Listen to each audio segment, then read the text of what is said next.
अस्सलाम वालेकुम नाजरीन, आप देख रहे हैं पीटीएन न्यूज और मैं हूं आपकी होस्ट कुरातुलैन। शामिल करते हैं आज की अहम खबरें। नादरा की जानिब से शहरियों के लिए एक और बड़ी सहूलत। कराची मुल्क भर में नादरा की जानिब से शहरियों को भरपूर सहूलत फराहम करने के लिए एक और अहम कदम सामने आया है।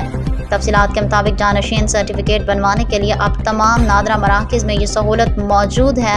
अब मुल्क भर में नादरा के किसी भी मरकज़ पर तशरीफ़ लाएँ और अपनी दरख्वास्त जमा कराएँ। नादरा की जानिब से शहरियों की भरपूर सहूलत के लिए एक और इकदाम। जानशीनी सर्टिफिकेट बनवाने के लिए सहूलत अब तमाम नादरा मराकज़ में दस्तियाब। अब मुल्क भर में नादरा के किसी भी मरकज़ पर तशरीफ़ लाएँ और अपनी दरख्वास्त जमा करवाएँ। दूसरी जानिब मुल्क भर में 5 साल के दौरान 80,847 शनाख्ती कार्ड बहाल और जब्त किए गए हैं।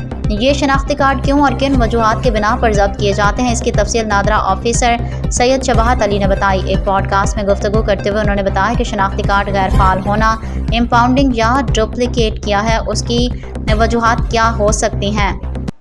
उनका कहना था कि एम्पाउंडिंग एक कानूनी इस्तिलाह है जिसे आम तौर पर लोग कार्ड ब्लॉक होना कहते हैं। इस इकदाम का मकसद यह है कि जो शनाख्ती कार्ड किसी भी वजह से गैर मौसर हो जाता है, यानी वो कार्ड किसी जगह भी काम नहीं आएगा, उसकी बहुत सी वजूहात होती हैं जिनमें गैर मुसद्दका मालूमात, बायोमेट्रिक मसाइल या कार्ड की मुद्दत पूरी होना वगैरह हैं, जिसे ठीक कराने या नया जारी कराने के लिए मुतासरा शहरी को दफ्तर आना पड़ता है।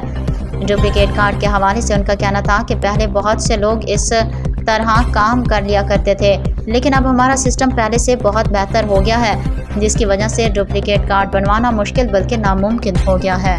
न्यूज स्टूडियो से फिलवक्त के लिए इतना ही। मज़ीद खबरों और अपडेट से बाखबर रहने के लिए देखते रहें पीटीएन न्यूज।